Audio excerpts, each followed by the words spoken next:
Matondo mingi bamama batata bandeko balandi ya Congo bololo tala biso wana toye lisusu bomo mesano lisusu en tout cas na pokwa na lelo pamba te lelo ezali ya solo pena en tout cas mokolo mwa misato ya mposo mokolo mwa tuku mibale na mine ya sanza mwambi mobo ya koto mibale na tuku mibale na mibale tukomi bongo na ngonga ya zomi na mwambi na miniti zomi na mitano engi koloba ngonga ya motoba na miniti zomi na mitano ya sima ya nzanga. En tout cas, maman batata bande ko alande ya Congo bololo to pesi bino banso ba yenge ba mbote pe balosa kona bino banso ezali ya bino molobeli mbuta bopele bobala elingi koloba malamu koloba moko etuka ya bangombe na Grand Équateur na fédération ya Ubangishari. En tout cas, maman batata bande ko esengo poto kutana bino lisusu na pokwa na lo parce que bozela ki ya solo pena en tout cas tozana bino en tout cas na pokwa na lelo pona ete tokoka ko sosolope ko panza poke bama batata bande ko alanda Congo bolo kasi liboso tokoka solo pena tuka ko pesa bino maye oyo to memeli bino na pokwa na lelo pamba te lelo toye ko riposter encore hein na moto babengi na fengi oyo to bengi solo pena tuka hein le criminel et terroriste hein, monsieur, comment il s'appelle encore? Monsieur Bolimbi Sibama, j'oublie parce que c'est un nom d'un terroriste, je peux toujours oublier ce nom, Loukeba. Voilà le nom d'un terroriste. Voilà. Alors, tu peux ça y est sur le en tout cas, et yano na audio naïe. Parce que na épinglé audio naïe. Na épinglé audio naïe.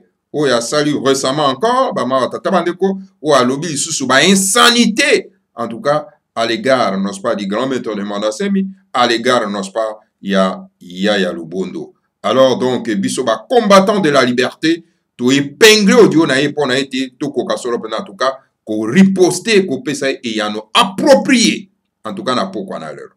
Alors, bama tatabandeko alanda Congo bololo, ko se ressentir, hein, parce que bientôt, tous va décoller. Alors, il y a Liboso d'abord. information en tout cas en tout cas dans la République démocratisée du Congo. Donc voilà l'information tout tout simplement que la guerre fait rage. Wapi dans la République démocratisée du Congo kuna na est. Là, les choses et c'est tranquillisé dans nos têtes. Alors monsieur Biden, le président des États-Unis, je vais dire, donc tout le monde a communiqué à l'obike Sengeli Basunga, la République démocratique du Congo, pour que améliorer les conditions, il y a colis à bateau, parce que bateau bazai colis à il faut ça la aide pour Sunga solo en tout cas la population congolaise batinda ba aide. Mais vraiment tata bandi kwa landa Congo bololo. Congo o ezali na terre fertile, ils en a besoin d'aide alimentaire au Talibanda. Et on a besoin d'aide alimentaire parce que il suffit tout simplement que le Congo a doté de matériel approprié pour que l'agriculture ait moko. Donc, à a autosuffisance alimentaire. Est-ce que toi on a besoin du sous mena biso babiloko oyo ezali empoisonné babiloko oyo donc ezali impropre na consommation hein oyo ezali expiré pour pas ça bande ko na biso pour aimer bango na bokon. Non. Le Congo a besoin tout simplement de matériel approprié pour se mettre au travail, n'est-ce pas, et se lancer dans l'agriculture parce que nous avons la terre fertile. Nous avons de l'eau hein, en abondance. Alors, toi, on a besoin de matériel de façon que, et puis des hommes politiques compétents, hein, pas détourner, toujours la République à démocratiser du Congo. Voilà un peu, on a poussé. Ma information au Pesabino Yangwana, ou Itaki, sur en tout cas, na États-Unis d'Amérique. Alors, bah, ma tata bandiko touzan na temps ébélité parce qu'il faut tout cotas vraiment na besoin. Alors, touye lelo bah ma tata bandiko landi à Congo bololo, poto meka soro pena kotalisa na baimboka. Bah ma tata bandiko landi à Congo bololo, dans un pays où ils allaient na crise.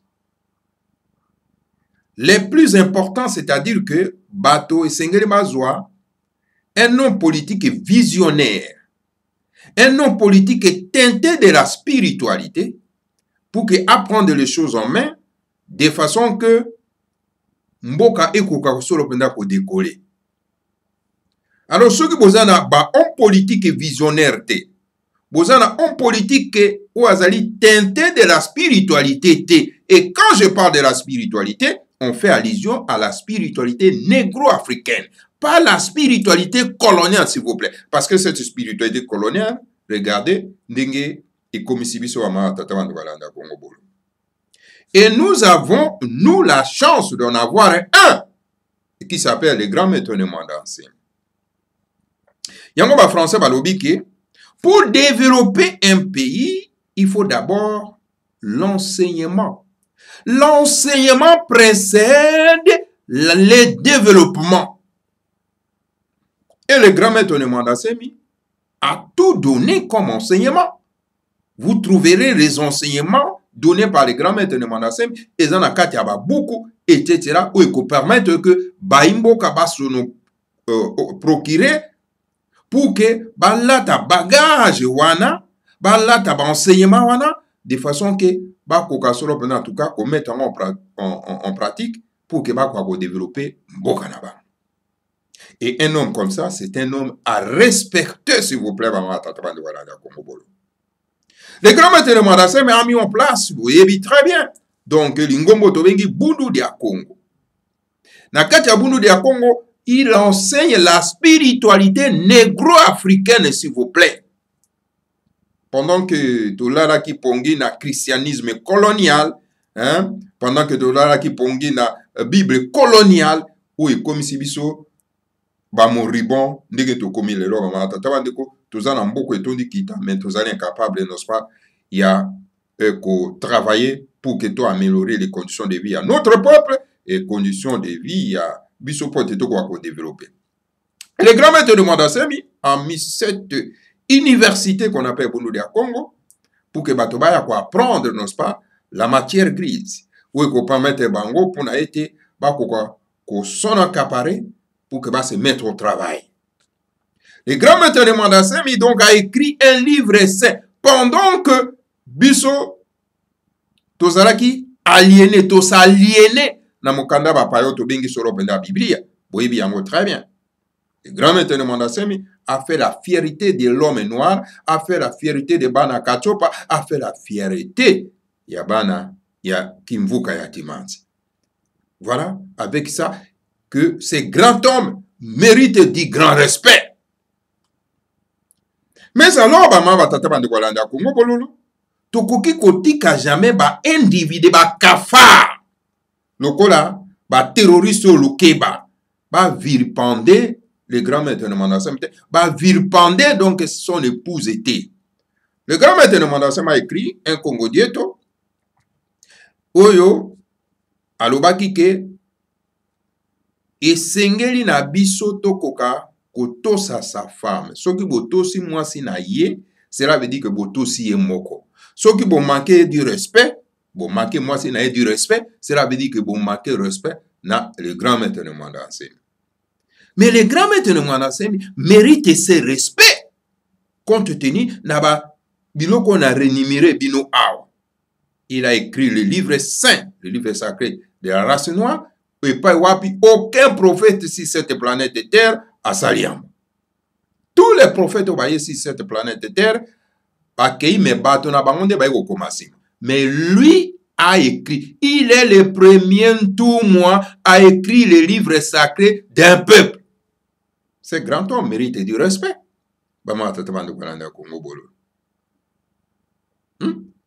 Batoyo bazako ko zanga ye botosi nete za ba konzi oyo bazako kamamboka ba homme politique bazako kamamboka ba batoyo bazali ba soda uniforme bazo zanga respect parce que bazali ba ignorant dangereux. Ozomona ba tata bandu balanda Congo.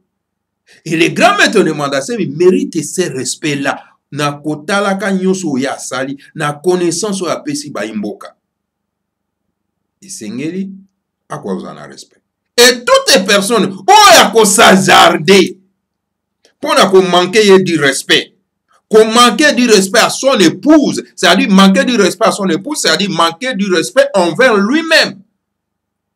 Alors, en tout cas, biso bato to lingi vérité, to vandeli vérité, to ko croiser ma bon côté, puis to ko kanga bambanga te ba mata tabanduku et sengi to ko répondre. To répondre. Moto yo babengi les terroristes na fengi na kombo ya lukeba na epingle audio na ye o ya salu récemment o alobi ke a répondre na mbuta bopele bobala bi da un peu ko prononcer kombo na ngai te mbuta bopele bobala que ngai nazali manipuler que mambote atindi ngai na sala droit de réponse. Voilà, il dit n'importe quoi. Et il laisse et à s'en prendre na le pouce du grand maître de Mandasemi. Est-ce que moto yandengona tokoi kotika ye a vilipender un grand leader au cola de Mandasemi biso to croiser les bras? Non, mes chers frères. Tokoki kotika yango atambala mokote cet individu. Individu yalobi ke non, ye azali mokongo et ke aza ko bunda bitumba ya ko libérer mboka. Hein? Mais le grand maître de Mandasemi a écrit na Congo Dioto en disant que un Mukongo, c'est celui qui a l'esprit de Bukongo. Et un Mukongo qui n'a pas l'esprit de Bukongo n'est pas un Mukongo. Mais yo, les terroristes de Lukeba, ozako se prétendent koza Mukongo. Wap esprit à Bukongo zana l'esprit à Bukongo te.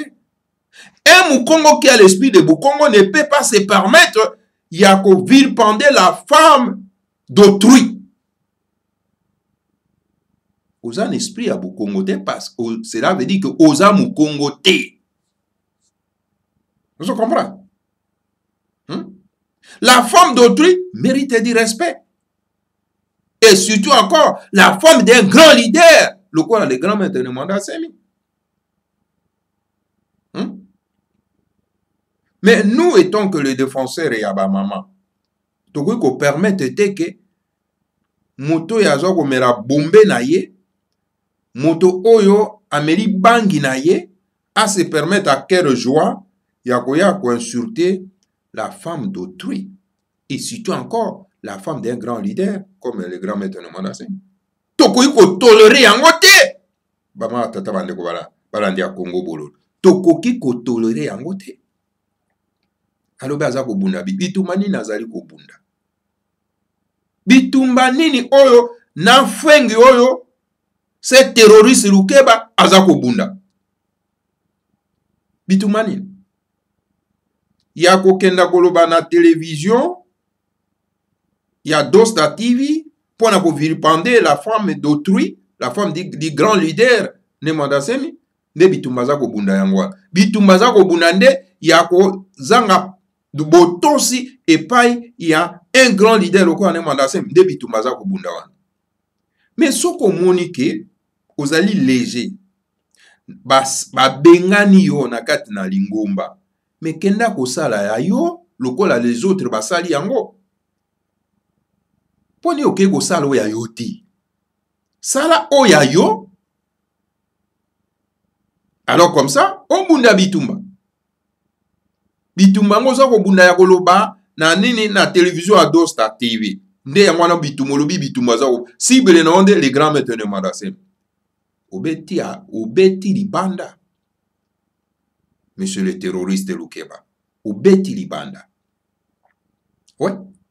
Oui, je sais que il y a une force invisible qui est derrière toi, qui te pousse à faire ça. Toyebi yango. Alors nous allons briser cette force invisible. Ozali simano ezako tinda yo. Vous comprenez? Moi étant que et moi na etuka bangombe na Grand Équateur, nous ne pouvons pas te laisser insulter donc un grand tout moi le quoi ne Mandassemi parce qu'il y a une force invisible za simana. Toyebi yango. Nous les connaissons très bien, monsieur le terroriste Lukeba. Toyebi yango très bien. Et c'est pour cette raison nazali qu'on interpellé le secrétaire général Abundou Diamayala. Ozali un avocat de taille. Il est temps de prendre le soin de porter plainte à ces messieurs-là, à ces terroristes-là, Lukeba. De porter plainte na diffamation na femme d'autrui. Monsieur Tulombo abimisi loi moko kuna na kati ya Congo que toute personne oyako ça la diffamation à l'égard de sa femme, il doit être traîné dans la justice. Vous comprenez? Voilà monsieur Tulombo. Hein? Oyo donc azali même incapable yako konzambo kamalamu, mais il prend le soin de sa femme. Il met les jalons pour protéger sa femme. Mais alors, la femme d'un grand leader, teintée de la spiritualité, le grand maître de Mandassemi, totika un petit individu cafard, hein? Ameli moi bangi na el otoko bombe, à se faire cœur joie avec plaisir pour na vilipender la femme d'autrui et le grand maître de Mandassemi. Alors, moi, j'interpelle le secrétaire général de Boudoulé. Vous allez avocat de carrière, donc il est temps de prendre cet audio et porter plainte à ces messieurs-là, à cet individu. Il faut akenda devant la justice, la diffamation à l'égard, n'est-ce pas, de la femme d'autrui. Les matériels sont là. Matériel yangwana, où ils allaient par élément, où ils peuvent permettre de porter plainte. Parce que, biloko alobi, ils allaient trop grave. Ils allaient trop grave. Trop grave. Alors, yango toza ko interpellé le secrétaire général et tant qu'avocat. Soki vidéo o ekomeli yo, message o ekomeli yo, esengeli on se précipiter plus vite possible pour que cet homme doit être traduit devant la justice. Yamboka na bino kuna na Congo. Comme ça, il va apprendre, n'est-ce pas, à respecter la femme d'autrui. Parce que yé moko akolingate ke ba vilipande femme na ye. Mais pourquoi il doit avoir le cœur joyeux à vilipande la femme d'autrui? Et surtout, et pas n'importe quelle femme d'autrui, la femme d'un grand leader. Hein? Mais, bolobi wana, bolobi que le grand maître de Mandasemi a Sili, hein? Donc, tout cela, Moussousou Akoya, c'est comme ça que vous dites, non? Non? Mais ce qui est le grand maître de Mandasemi, comme vous prétendez qu'à Sili, hein? Si vous prenez nini, vous aussi ma Congo le livre sacré au Yakomi. Hein? Boibo tanga ba Congo die tote, mais kasi bozo tanga livre sacré au Yakomi. Est-ce que bino bato combien? Mais est-ce que bino, hein? Bino, les agents, les chiens de l'ennemi, est-ce que bino bato tinda le grand maître de Mandasemi na mission? Est-ce que bino voyez bien agenda le grand maître de Mandasemi? Bino, les chiens de l'ennemi, bamboa bana bitinda, hein? Yo les terroristes lukeba. Voyez bien mission le grand maître de Mandasemi.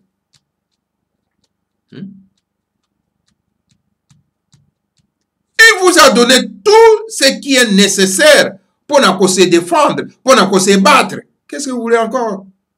Qu'est-ce que vous voulez encore? Vous avez tous les éléments, tous les ingrédients pour permettre bino pour se battre, non? Pourquoi vous ne battez pas contre, n'est-ce pas, les impérialistes, contre, n'est-ce pas, bateau bazako gouverner Mboka Mabekuna? Non, écoutez, monsieur. Tu es tout simplement un agent des impérialistes. Il y a des forces invisibles qui sont derrière toi et qui te poussent pour dire des mensonges. Aujourd'hui, il y a le bon d'atongi, immeuble, tout ça. Mais qu'il y a confirmé si il y a immeuble, ils allaient projeter, dans la télévision, tout le monde a immeuble. Des diffamations.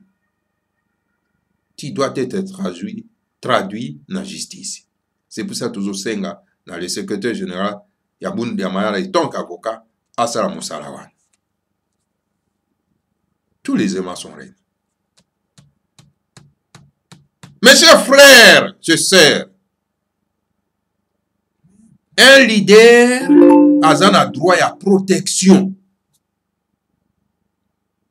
Le grand maître de Mandasemi, c'est un grand leader, a droit à protection, s'il vous plaît. Bon, le bâté que non, écoutez, Tolanda était Amélie Bangi na ye, te. O te azana mwaza mutaliboma Tolanda était te. Aza mutaliboma, mais aza woli a tout fité, hein. Aza woli a tout fité. Nous devons le suivre. Ce qu'il dit. Et nous devons le répondre. Pour que liboma ango bolobi que azana liboma ango se calme. Vous comprenez? Ce comme vous prétendez. Mais pourquoi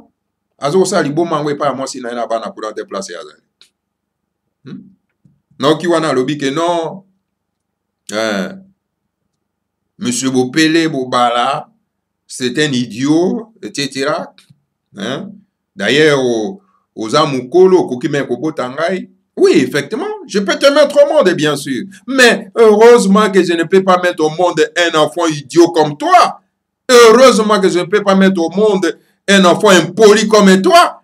Un enfant qui n'a pas le respect envers un père de famille, comme le grand maître de Mandasemi. Et moi, je peux mettre un enfant comme toi, comme ça. Un enfant impoli comme ça. Un enfant délinquant comme toi, monsieur. Tu es un délinquant, un terroriste. Est-ce que moi je vais mettre un enfant comme ça? Un enfant mal élevé. Vous allez mal élevé. Vous avez un respect, na un leader était. Quelqu'un qui se sacrifie. Le grand maître de Mandassem se sacrifie pour vous. Mais regardez comment est-ce que vous les payez le monnaie de singe. Hein? Pour n'en cas tout simplement parce que bazo tindelo moi quelque chose, soit na bateau bazan na diaspora, hein? Ou soit parce que il y a une force invisible zali simanayo, yozo mona keno au komimoto. Au komimoto. OK, tu te trompes. Mon gars. Tu te trompes. Tu te trompes largement.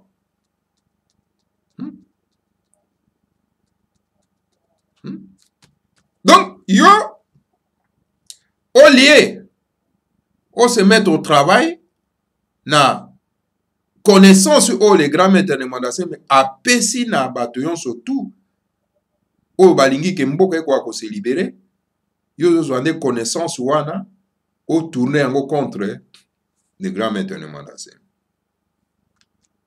Parce que lorsque vous vilipendez sa femme, c'est-à-dire vous avez vilipendé yemoko.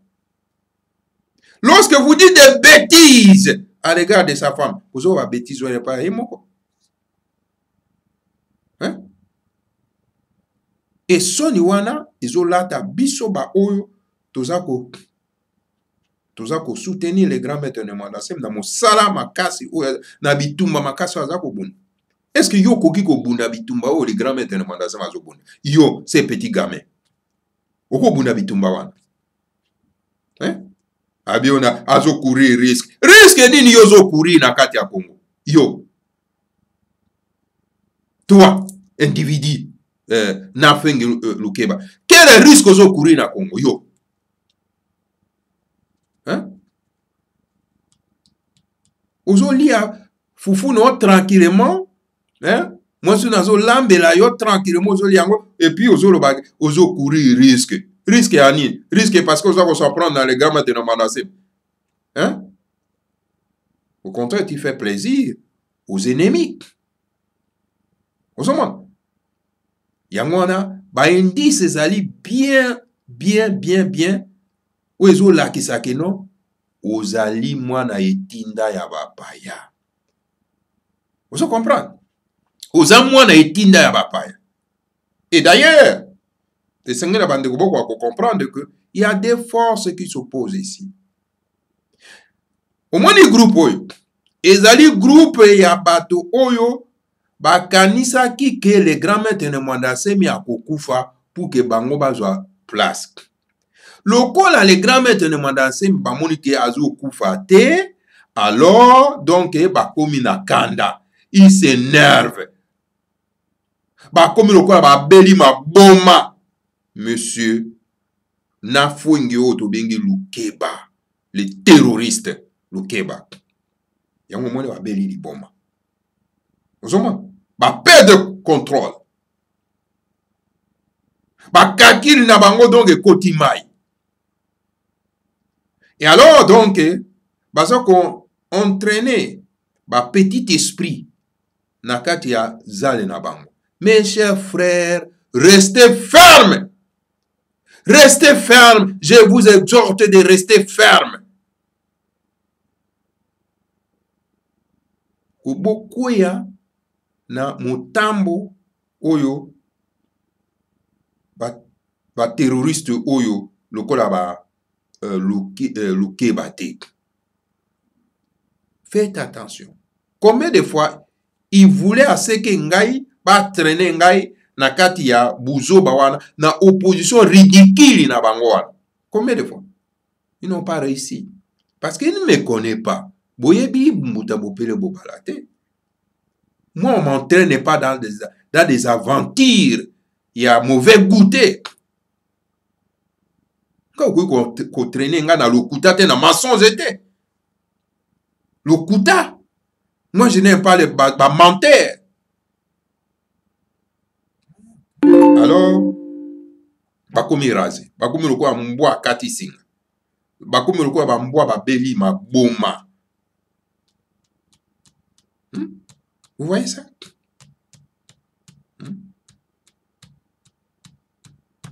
Alors donc, yangwana na mettre bino en garde, bosala beaucoup plus attention, botombe na motambo oyo te. Donc kaki ndeko moko aza koyebisa nga alobi non, bota bopele obala, nga na koyi komi mele kuna makambo te, esengeli nazala neutre. Neutre, la neutralité. Oh, ozala ni chaud ni froid. Non, c'est pas possible. Neutralité devant un terroriste, devant l'impolitesse de ces terroristes-là, devant un affingue. Non, pas du tout. Il faut choisir un camp. Quand il y a bien, quand il y a mal. Nous autres, nous avons choisi le camp du bien. Le camp du bien, c'est-à-dire le grand maître de Mandassemi, le camp du bien, c'est ça. Le camp, il y a des démons, il y a Lukeba, les terroristes Lukeba. Hein? C'est ça les camps. Il y a mal. Alors, le camp, il y a diable yango, abimisi Lukeba pour qu'il apporte parole à bango. Yango, il omoni yazako. Kolobaka, ba insanité wana. Mais nous devons mettre fin na ba insanité wana za koloba. Il doit être traîné devant la justice. C'est très important. Ouais. Parce que beaucoup monsieur Tulombo akoyi kotika teke moto moko a vilipender sa femme. Comment dit que tant va vilipender sa femme et une maman comme ça kuna na Congo? Allez, ba interpeller maman wana immédiatement. Ba kangi maman wana na boloko. Ba interpeller ye. Comment? Et alors, la femme d'un grand leader comme Nemanda Semi, to tika donc to kanga bambanga, to réagir te devant un petit gamin comme ça, un terroriste comme Lukeba. Mes chers frères. Mais ce n'est pas pour la première fois que ce terroriste agit de la sorte. Tout le monde a une vidéo, oyo, ba émission, ya sali déjà pas d'Osta TV. Tout le monde a déjà. Hein? Ce n'est pas pour la première fois. Mais moi, j'ai vu que trop, c'est trop. Trop, c'est trop. Nous devons mettre fin à ça. Nous ne pouvons pas vraiment payer donc, la monnaie des singes. Et pas il y a un grand, tout maloko, le grand maître de Mandassé, avec tous les risques où il y a à courir. Hein? Pas pour les biens à moko, mais pour le bien, il y a tout un continent. Alors bien, oh non, le gouvernement a coupé ça, les grands maîtres de Mandassé, bambong a payé mituka, etc. Oh. Mais gouvernement est pendu et détruire mituka 4 à les grands maîtres de Mandassé. Ce qui va payer moko. Cela veut dire que bah qu'on paye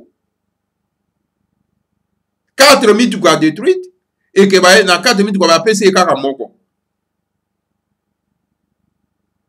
Mais regardez les gens comment est-ce qu'ils réfléchissent. Hein? Les forces du mal qui ont terrorisé les grands maîtres de Mandassé le 24 avril n'a pas l'air royal. Ba yibi mbongo combien na kati wana bakena mbongo kwa $50,000 ba yibi bakena ngo. Est-ce que bazongi si yango? Mes chers frères, non, écoutez, devant la mauvaise langue, la mauvaise bouche, il faut qu'on réagisse. kokanga kambanga te. Bozo zerani, les grands maîtres de Mandasemi a réagi. Bongo bino boza wapi. Bino boza wapi. Bino ba combattant de la liberté. Où êtes-vous? Hein? Moussa na binoni. Nous devons réagir. Deva ba instruire ba intrus oyo, hein? Deva ba terroriste boye lokola ba lukeba, nous devons réagir. Et ça t'es tout ça la publicité non. Et c'est comment ça la publicité te. Ezali di kamako blâmer ye. Pour que a recommencer en côté.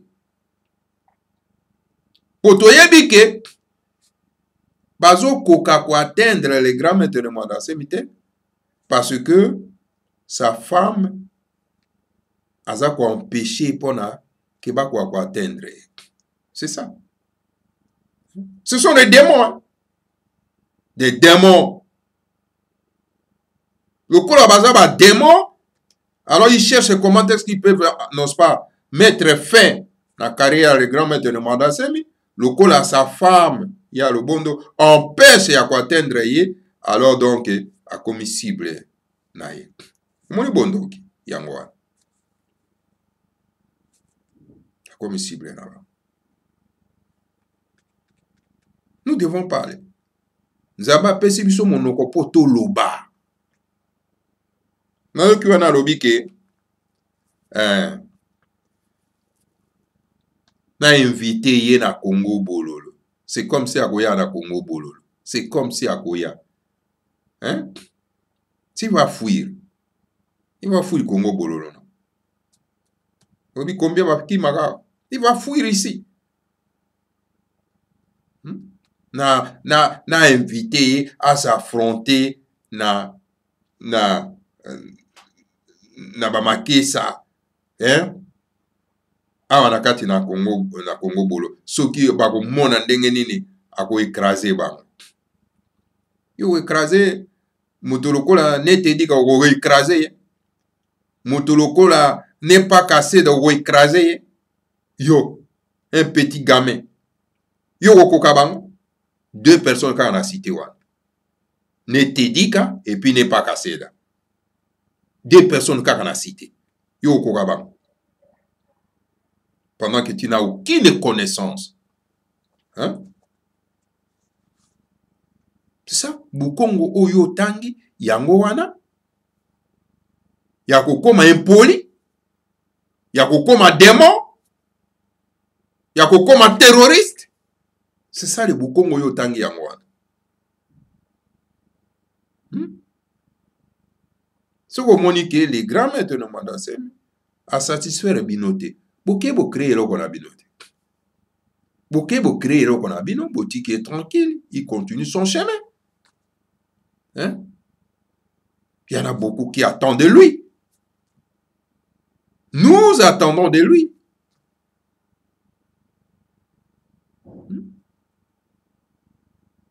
Mais moi, ni mbongo wana oyo ba pesio wana oyo lei.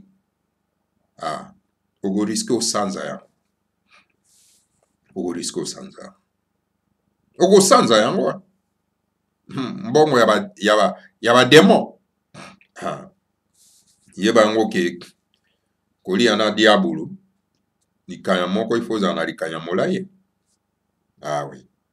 Donc voilà, bah ma tata bande kolanda Congo Bololo. Moi, réaction appropriée dans ces terroristes qu'on appelle Nafuingulu Keba. Yangwana bama batata bande kolanda Congo Bololo. Hein? Lui me qualifie d'un idiot. Ok, on trouve que c'est lui qui est un véritable idiot parce qu'il n'a pas le respect envers les Bakulutu et surtout à un père de famille comme des grands maîtres de Mandasemi, un grand leader, il y a Banana Kachopa, les grands maîtres de Mandasemi. Donc, Bandeko, Baladia Congo Bololo, donc, et Sengeli, chacun de nous doit réagir. Il faut qu'on réagisse. Ouais. Qu'on réagir et qu'on défendre notre leader, qu'on défendre notre honneur, défendre notre continent, pour défendre nos pas, bituka na biso ba mabatata bande ko lande ya Congo bolo. Ezali une importance capitale. Ouais. Donc mutuwana alobi ebele. Tout qui est le temps ya koloba. Alors nous ne pouvons pas les laisser continuer na maloba mabewa. Il faut tout mettre fin na. Voilà.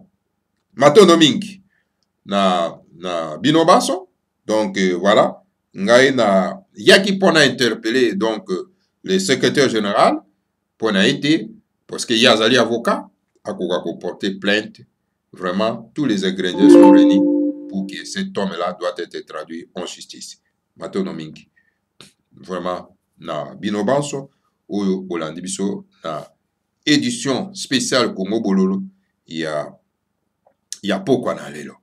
Alors donc, voilà, s'occuper à Meki, pour réagir, alors tu vois, sous son na riposte, mon foudroyante. On a donc na Satan 2 pour démolir. Voilà, maman, tata bande ko Hollande Congo Bololo. Donc, boutique en a Kimi Abakul, hein. Que le Seigneur à Congo a quoi pour protéger Bissonso, a protéger les grands maintenant d'Assemi, puis a protéger donc la République à démocratiser du Congo, Kimbuka Atimansi. Matono mingi, ingeta ibobo. L'Afrique sera construite dans l'Olinga Ekipata, a dit les grands maintenant d'Assemi. Matono. Mvuka Yantimansi, Afelika Diampa di Finamene Tungwa. Kabudia bakeluba Uluzororo watanda wapungu tuleno Makanda mava musa mafutu kayondama Osaweni na ninga masina makikulu Kongoja bakongoja futuka Kongo Uluzororo watanda wapungu tuleno Makanda mava musa mafutu kayondama Osaweni na ninga masina makikulu Kongoja bakongoja futuka Kongo Afrika ya Afrika ya Malina Tumba Afrika ya Dizina Mene Tumba Afrika ya Afrika ya Malina Tumba Afrika ya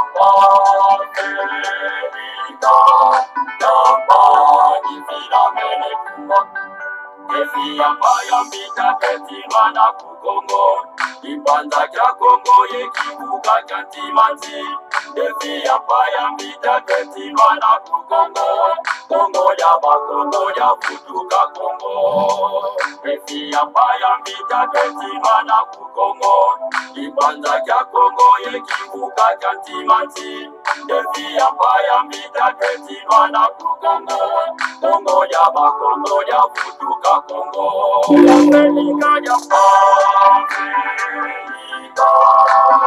Afrika ya Malina Tumba Afrika ya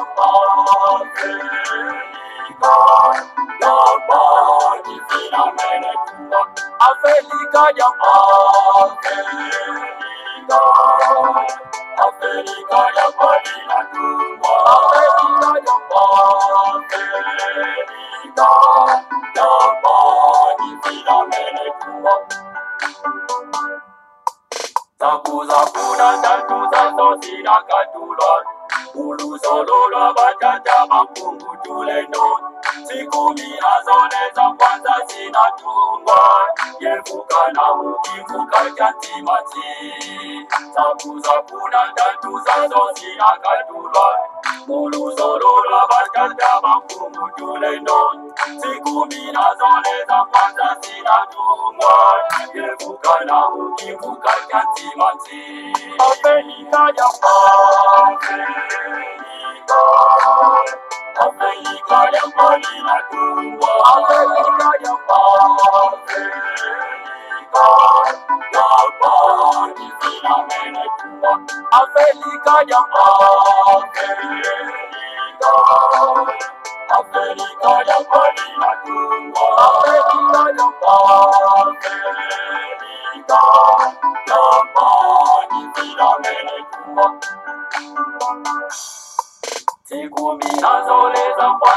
zinatungwa Kongo kwimaka mubengela kuva muzambi Oyo makatanga kivuku bangi chwapa Kasaimu kivuka chantimanti Tikumi nazoleza kwanza zinatungwa Kongo kwimaka mubengela kuva muzambi Oyo makatanga kivuku bangi chwapa Kasaimu kivuka chantimanti Afrika ya Afrika ya mbali na tumbo Afrika ya mbali vina vene tumbo Afrika ya Afrika ya mbali na tumbo Afrika ya